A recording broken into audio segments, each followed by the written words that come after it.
ئەمڕۆ لە 13 ساڵیادی خۆپیشاندانەکانی حەڤەی شوباتی ساڵی 2011 ڕۆژانی دواییدا گومانی تیان نیە خۆپیشاندانەکانی حەڤەی شوبات و ڕۆژانی دوایی وەچەرخانێکی مێژووی پرشنگداری ناڕەزایەتی خەڵکی هەرێمی کوردستان بوو دژ بە ستەم و قۆڕەخکاریەکانی دەسەڵات کە داوای نان و ئازادی و مافەڕەواکانی خۆیانیان دەکرد.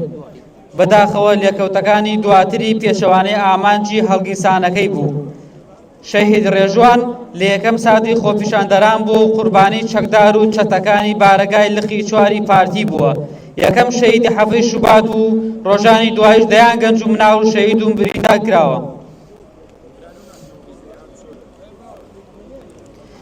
یەکێکی تر لەو شەهیدانە شەهید گەرمیانە ئەو مناڵەی لە مانای خۆپیشاندان تێنەگەیشت و بە تاوانی خۆپیشاندان شەهید کرا.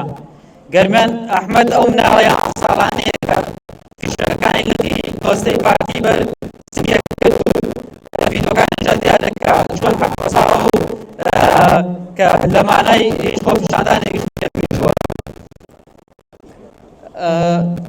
ڕەنگە شەهیدبوونی گەرمیان یەکێک بێت لە تراژیدیاترین کەرەساتەکانی چەند ساڵی ڕابردوو کە دەسەڵاتی کوردی